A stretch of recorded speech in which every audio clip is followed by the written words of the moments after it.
Monsieur le ministre, mesdames et messieurs les élus, cher Jean-Paul, vice-président du Grand Lyon, monsieur le maire adjoint d'Istanbul, mesdames et messieurs, je suis donc très heureux de vous accueillir à Lyon, cette ville-centre du bassin Rhône-Méditerranée dans lequel nous nous situons.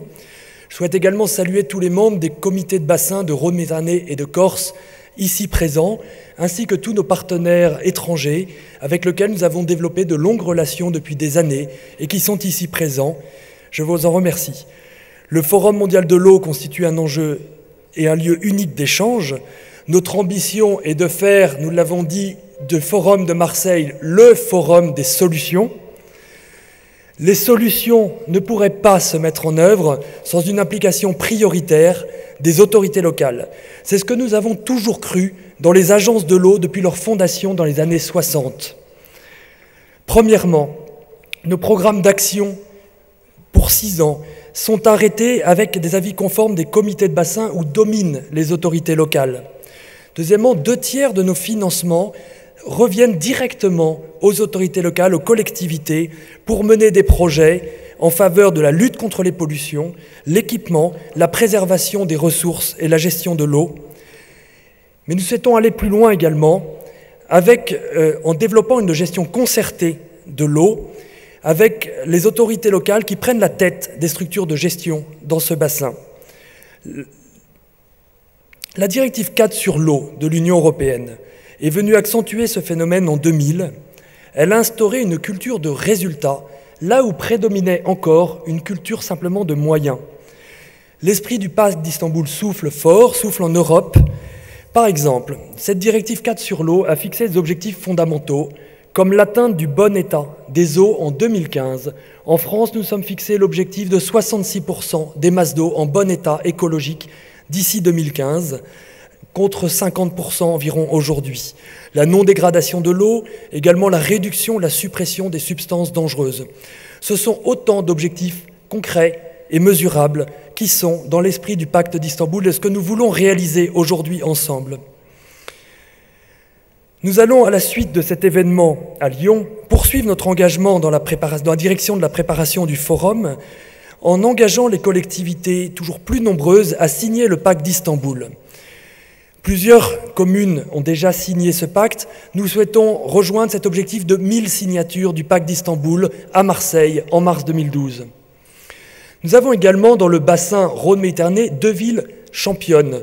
Lyon pour la thématique eau et santé et Marseille pour la thématique eau et risque. Il est heureux que nous nous réunissions dans ces 2 villes championnes.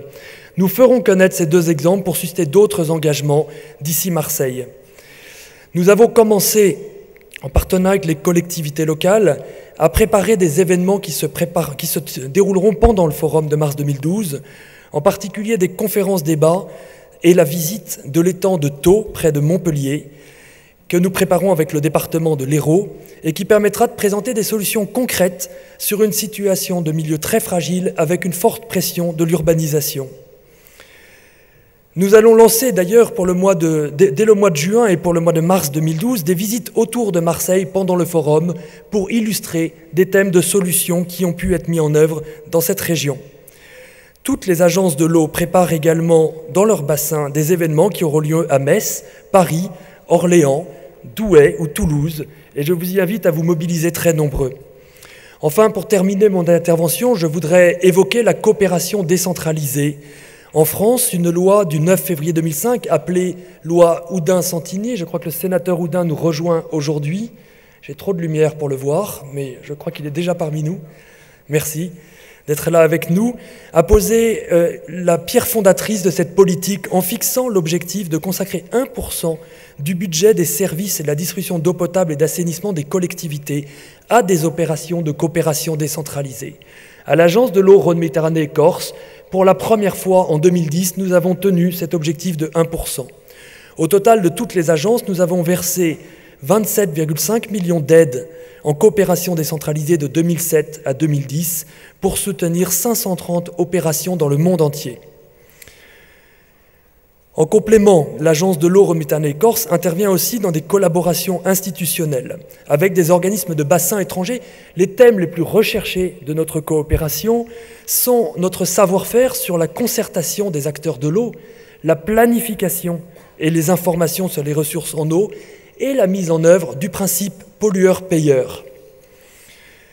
Nous insistons toujours dans ces opérations pour que les projets soient accompagnés de mesures d'information et de sensibilisation des populations, de la formation des techniciens et de l'évaluation des projets.